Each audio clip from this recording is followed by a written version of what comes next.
Mother-in-law kicks me out of the expensive family vacation I paid and demands I stay home to babysit sister-in-law's kids.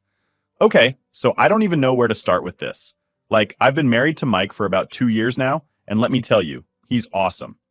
We get along great, he's supportive, loving, all that good stuff. I honestly feel lucky to have him in my life. But of course, no relationship comes without its baggage. And in my case, that baggage is in the form of his mom, Karen, and his sister, Emma. Now, don't get me wrong. I didn't go into this marriage thinking it would all be sunshine and rainbows with the in-laws. I mean, I expected some awkwardness, right? I knew Karen and Emma might take a little time to warm up to me, but the level of outright disrespect? Yeah, I wasn't ready for that. So let's rewind a bit. When Mike and I first started dating, everything was great. We had that honeymoon phase where everything just felt perfect. It wasn't until I met his family that things got a little weird. I remember the first time I met Karen, Mike's mom. We were at this casual family dinner, and I was nervous as hell. I mean, who wouldn't be? Meeting the mom is a big deal. Anyway, we get there, and from the second I walk in, it's like I could feel her sizing me up. She didn't even try to hide it. She gave me one of those forced smiles that didn't reach her eyes, you know?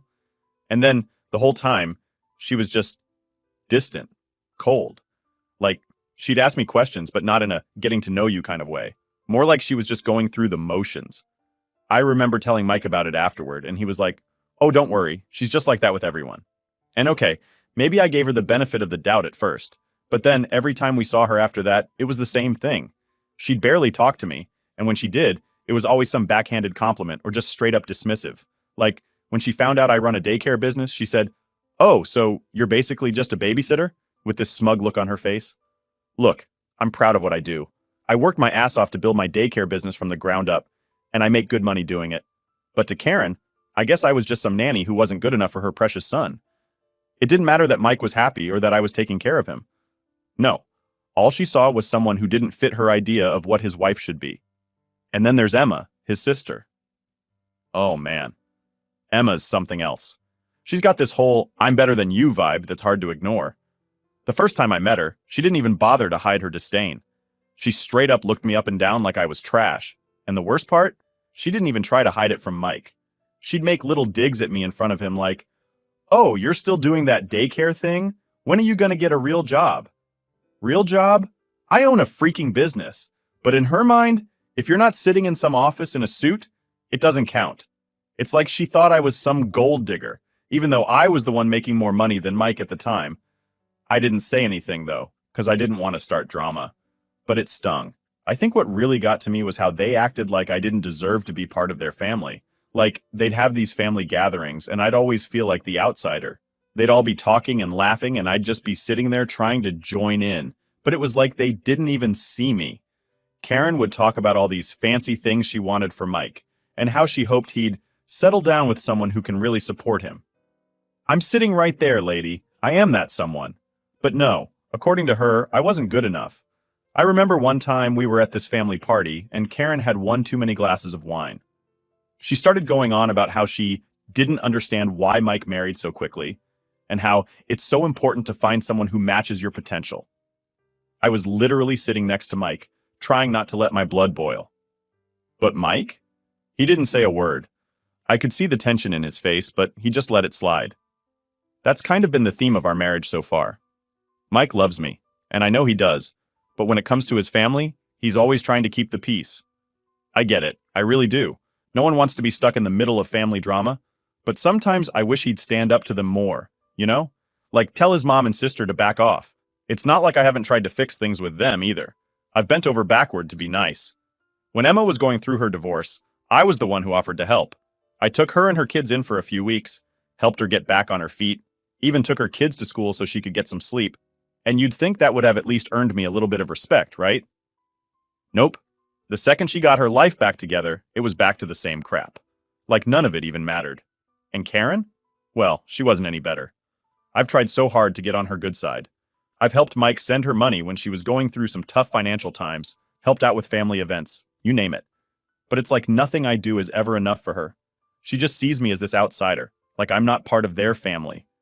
It all came to a head last year when we went to a family wedding. Everything was going fine until Emma started bad-mouthing me to a few of the other guests. I don't know what she said exactly, but Mike overheard and he lost it. He pulled her aside and told her off, right in front of everyone. I tried to calm him down, But in the process, I accidentally bumped into Karen, and she spilled her drink all over her fancy dress. You'd think I ran over her dog with the way she reacted. She made this huge scene about how expensive her dress was and how clumsy I must be in my daily life. I felt like the whole room was staring at me, and all I wanted to do was disappear. Mike and I left the party early, and ever since then, things have been even more tense between us and his family. I haven't heard much from Karen or Emma since that wedding, and honestly, I'm kind of okay with that. But it's hard, you know? I love Mike, but his family makes me feel like I'm constantly on trial. And no matter what I do, I can't seem to win them over. But hey, maybe things will change, right? Maybe this vacation I'm planning for all of us will be the thing that finally brings us together. Or maybe it'll just be another disaster. I guess we'll find out soon enough. All right, so here's where things really start to get interesting. After all the crap I've been dealing with from Karen and Emma, I figured I'd try one last time to, I don't know, bring us all closer together. Maybe I'm a sucker for punishment, but I had this idea that a nice family vacation might be the thing to help us get along. Like we could all just relax, spend time together, and hopefully get rid of this awkward tension that's been hanging over us since, well, forever. So a few months before my birthday, I started planning this whole thing. I figured it would be the perfect opportunity, right? My birthday was coming up and I could take some time off work, so why not? I was thinking about going all out for it. Like booking this fancy resort for the whole family, making it a big, fun trip. I'm talking all expenses paid, top-notch stuff. I've been working my ass off with my business and I can afford to treat myself a little. Plus, I thought it'd be nice to show Karen and Emma that, hey, I'm not just some nanny. I'm successful. I can do this kind of stuff. Mike loved the idea. He was all for it, probably because he knew how stressed I'd been with his family and thought a vacation would help me unwind. We sat down one night after dinner and started going through options. You know, looking at different resorts, checking out activities, all that. I wanted to pick a place that would make everyone happy, which, now that I think about it, was a mistake in itself because, spoiler alert, there's no pleasing Karen and Emma. Anyway, after we did some research, we found this amazing place. It had everything: beachfront views, fancy restaurants, pools, spas, you name it. I was super excited. I thought, this is it. This is going to be the trip that finally gets us on the same page. I told Mike I'd handle the booking and all that, but I asked him to talk to his mom and sister about coming along. I figured it'd be better if he handled that part, you know? Maybe they'd be more likely to say yes if it came from him. Mike was cool with it, so he went to talk to them. And that's when the first red flag popped up. He comes back from their house, and I can already tell something's off. He's got this look on his face like he just got done wrestling with a bear or something, so I'm like, hey, how'd it go? They're excited, right? He just kind of sighs and shakes his head. Not really, he says. Not really? What the hell does that mean? I ask him to explain, and he tells me that Karen and Emma weren't exactly thrilled with the idea of going on a vacation with us. Apparently, they'd both been to the resort I picked at some point last year and weren't interested in going again. They didn't even care that I was offering to pay for everything. Karen actually said, and I'm quoting Mike here, "I've already been there. What's the point of going back?" The point, Karen, is to spend time with your freaking family. But of course, she doesn't see it that way. Emma, on the other hand, wasn't even that polite about it. She straight up called me after Mike left their house and told me she didn't want to be involved in any of my tacky plans. Tacky. Can you believe that? Here I am, planning this awesome trip, spending my hard-earned money to treat these people, and she calls it tacky. I'm not gonna lie. That one stung. I hung up the phone feeling like absolute crap. I mean, what's the point of trying so hard if they're just gonna keep throwing it back in my face? I was ready to cancel the whole thing right then and there. But Mike, bless his heart, talked me down. He reminded me that this wasn't about them. It was about us. We deserved a vacation, and if they didn't want to come, then screw them. But of course, it's never that simple, right? A couple of days later, Emma calls me again, and this time, she's got a whole new set of demands. She tells me that she'll consider coming on the trip, but only if I agree to watch her kids while we're there. Now, don't get me wrong. I love her kids. They're sweethearts, and I don't mind helping out. But the way she asked me, it wasn't a request. It was like she was expecting me to do it, like it was my job. And it wasn't just for a few hours here and there. No, she wanted me to be the full-time babysitter so she could relax. At first, I thought maybe she was joking, but nope, she was dead serious. I tried to push back a little, like, hey, I'm on vacation too, you know? Maybe we can work something out where we all take turns or something. But Emma wasn't having it. She basically said if I didn't agree to watch her kids, she wasn't coming. So there I am, stuck between wanting to have this nice family trip and not wanting to be a doormat. I didn't know what to do. I vented to Mike about it, and he was pissed. He said it wasn't fair for Emma to treat me like that, and he was right. But part of me still wanted to make it work. I guess I was hoping that if I just sucked it up and played nice, maybe things would get better. I told Mike I'd talk to Emma again, see if we could come to some kind of compromise. But when I called her back, it was clear she had no intention of budging. She straight up told me that she didn't want to bring her kids along at all. She just wanted me to stay back and watch them while she went on vacation. Like, she thought I was going to sit at home and babysit while she enjoyed the trip that I was paying for. I was floored.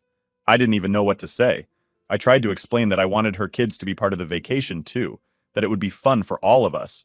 But she wasn't having it. She said she had no interest in dragging them along, and that I needed to understand my role in the family. Understand my role? What does that even mean? At this point, I was done. I told her that if she wasn't willing to be reasonable, then maybe she should just stay home. I was tired of bending over backward for people who clearly didn't give a damn about me. After that, I hung up the phone and went to talk to Mike. He was just as frustrated as I was, and we agreed that it was probably best to just move forward with the trip, whether they came or not. But deep down, I was still holding out hope. Hope that maybe, just maybe, they'd come around. That maybe Karen and Emma would realize how much I was trying, and we could have this nice family vacation after all. I guess I'm a bit of an optimist that way. But looking back now, I should have known better. Okay, so here's where things get even more ridiculous. After all that drama with Emma basically trying to turn me into her personal babysitter for the trip, I thought things couldn't get worse. But boy, was I wrong. So fast forward a bit. I'm still going through with the vacation, but I haven't really heard much from Karen or Emma since that last conversation. It was radio silence, and honestly, I was relieved. I needed the break. But just when I thought I could breathe easy, guess who pops back up? Yep, Emma. Out of nowhere, I get this text from her. It's one of those, "Hey, hope you're doing well, by the way," kind of messages. You know, the kind that immediately sets off alarm bells because it's so obvious that they're about to ask for something. So I open it, and sure enough, she's like, "Just wanted to check if you can watch the kids for a few hours tonight. I have some things I need to take care of." I sit there staring at my phone. Like, seriously? After everything that happened with this vacation plan, she's really coming at me with this? At first I wanted to ignore it, but I figured it'd just make things worse later. So I replied, "Sure, I guess. But what time are you thinking?" Trying to be civil, you know? Even though I knew this was going to be a whole thing. Emma replies back right away, saying she'll drop the kids off around 6. No explanation, no apology. Just like it was completely normal to drop everything on me. And I'm like, okay, whatever, it's just for a few hours, right? Wrong. 6 p.m. rolls around and Emma shows up at my door with her kids. But here's the kicker. She doesn't just drop them off and leave. Nope, she's standing there with this weird look on her face, like she's about to drop some kind of bomb on me. Not literally, because I know I can't use that word, LL. I'm trying to play it cool, so I ask, "Everything okay?" And then she says, "Oh, by the way, I might not be back until tomorrow." Wait, what? I'm just standing there like an idiot, processing what she just said. Tomorrow? She didn't mention anything about an overnight stay. I wasn't prepared for that. I mean, I love her kids, but I didn't sign up to be their full-time babysitter, especially after all the crap she's pulled. So I tell her, "Emma, I thought you said a few hours." She kind of shrugs and goes, "Yeah, I've got some personal stuff to handle, and it might take longer than I thought. Thanks again, I really appreciate it." And before I can even say anything else, she's out the door, leaving me with 2 kids and no clue what to do. At this point, I'm fuming. Like, the audacity of this woman, right? But the kids are here now, and it's not their fault, so I try to make the best of it. I text Mike to let him know what's going on, and of course he's pissed too. He's like, "I'll talk to her later, just focus on the kids for now."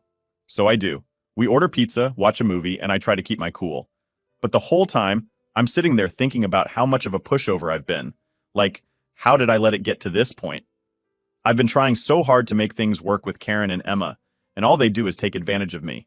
I can't even plan a simple vacation without getting roped into babysitting duties that I never signed up for. Anyway, the night goes on, and as expected, Emma never comes back. So now I'm stuck with her kids overnight, scrambling to find pajamas and a place for them to sleep. I don't even have half the stuff they need because, surprise, Emma didn't bring anything with her. No clothes, no toothbrushes, nothing. It's like she just assumed I'd handle everything. Typical. The next morning, I wake up exhausted. The kids are running around the house like they own the place, and I'm just trying to keep my sanity. Mike had to leave early for work, so it's just me dealing with everything. I keep checking my phone, waiting for some kind of message from Emma, But there's nothing. Not a single text or call. It's like she disappeared off the face of the earth. Finally, around noon, I text her, "Hey, the kids are still here. When are you picking them up?" No response. By 3 p.m., I'm losing it. I text her again, more forcefully this time. "Emma, I need to know when you're coming to get the kids. This wasn't part of the plan." Still no reply. At this point, I'm seriously considering driving over to her place and just dropping the kids off on her doorstep. But Mike convinces me to give it a little more time. "She'll show up eventually," he says. "She always does." Well, he was right, but not in the way I expected. Around 6 p.m., a full 24 hours after she first dropped off the kids, Emma finally shows up. She walks in like nothing's wrong, all casual and calm, like she didn't just leave her kids with me for a full day without any warning. I'm standing there, trying not to blow up, but I can feel the anger bubbling up inside me. She looks at me and goes, "Thanks so much. I really needed that break." Needed a break? I wanted to scream, but instead I say, "Emma, you didn't tell me this was going to be an overnight thing. I wasn't prepared." And do you know what she says? She just shrugs again and goes, "Oh, I thought I mentioned it. My bad." Your bad? That's it? I couldn't even believe what I was hearing. It was like she didn't care at all about how much she was inconveniencing me. I mean, who does that? Who just dumps their kids on someone without even a heads up? Mike gets home not long after, and he can tell right away that I'm on the edge. He pulls me aside and asks what happened, so I fill him in on everything. And bless him, he's ready to go off on Emma, but I stop him. I tell him it's not worth it. She clearly doesn't care, and I'm tired of fighting a losing battle. That night, after everything had settled down and Emma finally left with her kids, I lay in bed thinking about the whole situation. I realized something important. I've been way too nice. I've let Karen and Emma walk all over me for too long, and it was time to put a stop to it. I couldn't keep bending over backward for people who clearly didn't respect me. I knew that the next time Emma tried to pull something like this, I'd have to put my foot down. No more babysitting without clear boundaries. No more letting them treat me like a second-class citizen in my own family. It was time to start standing up for myself. And as for the vacation, well, I had a new plan in mind. Let's just say Emma and Karen were about to get a taste of their own medicine.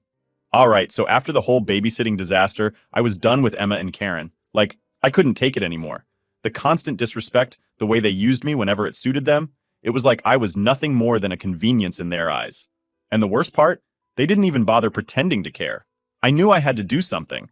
I couldn't just keep letting them walk all over me. But I wasn't exactly sure what the something was yet. I mean, how do you even deal with people like that? Part of me wanted to confront them, just let it all out. But knowing Karen and Emma, that would probably just make things worse. They'd twist it around, make me look like the bad guy, and I'd end up feeling even more frustrated. So, I did what I always do when I'm stressed. I started planning. I needed a way to take back control of the situation. And then, it hit me. The vacation. The one I had been planning for weeks. The trip I was paying for with my own money. That was my leverage. If they didn't appreciate me, then they didn't get to enjoy a free vacation on my dime. It was time to turn the tables. Now, I know what you're thinking.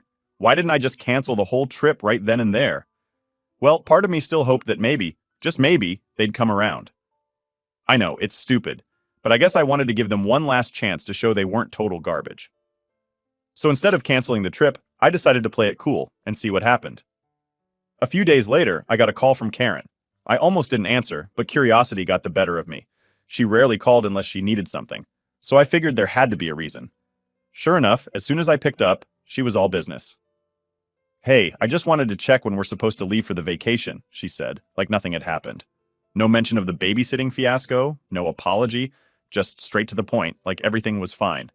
I couldn't help but smirk to myself. They really thought they were just going to waltz onto this trip like nothing had happened. Typical. "Yeah, about that," I said, trying to keep my tone neutral. "I was actually thinking of making some changes to the plan." There was a pause on the other end of the line. I could almost hear Karen's confusion.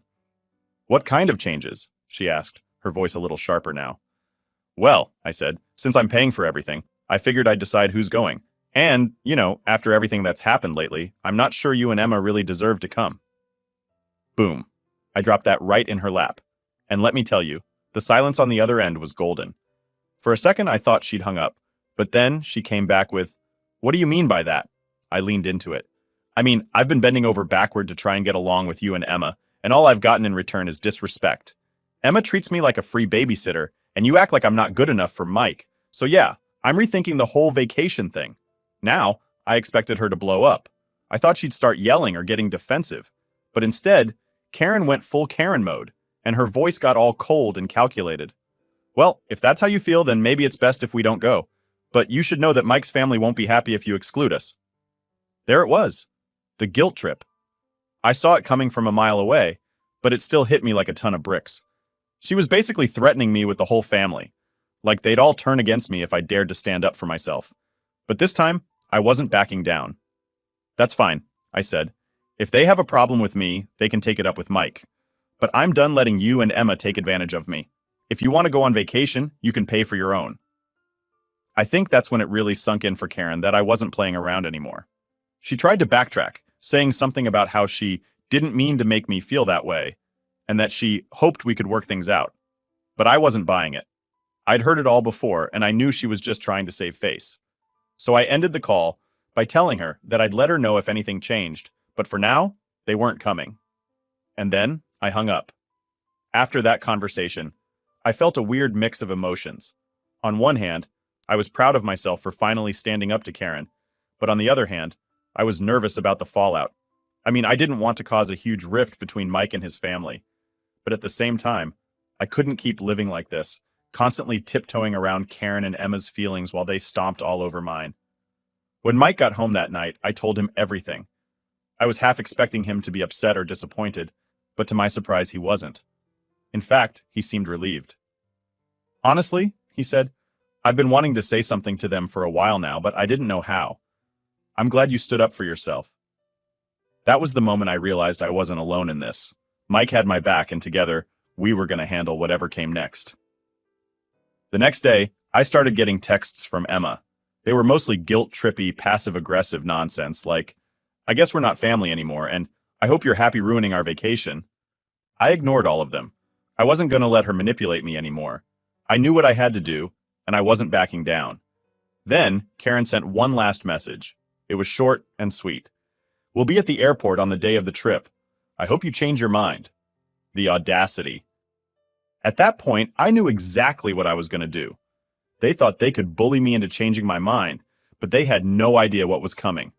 I wasn't just going to cancel their tickets. I was going to make sure they showed up at the airport, ready for the trip of a lifetime, only to find out they weren't going anywhere. It was petty, I'll admit that. But after everything they'd put me through, I figured they deserved a little taste of their own medicine. I told Mike the plan, and he was fully on board. He even helped me make sure everything was set up perfectly. We'd let them think they were going on this amazing vacation, let them pack their bags and show up at the airport, only to find out they were never even on the list. The day of reckoning was coming, and I couldn't wait to see the look on their faces. All right, so here we are, the day of the trip, the day I'd been planning and waiting for. I was ready for whatever drama Karen and Emma were going to bring, and I had no doubts it was going to be epic. Mike and I woke up early, packed our bags, and made our way to the airport. I could feel that nervous excitement building up. You know, the kind you get when you're about to pull off a prank or something? I was trying to keep my cool, but inside I was practically buzzing with anticipation.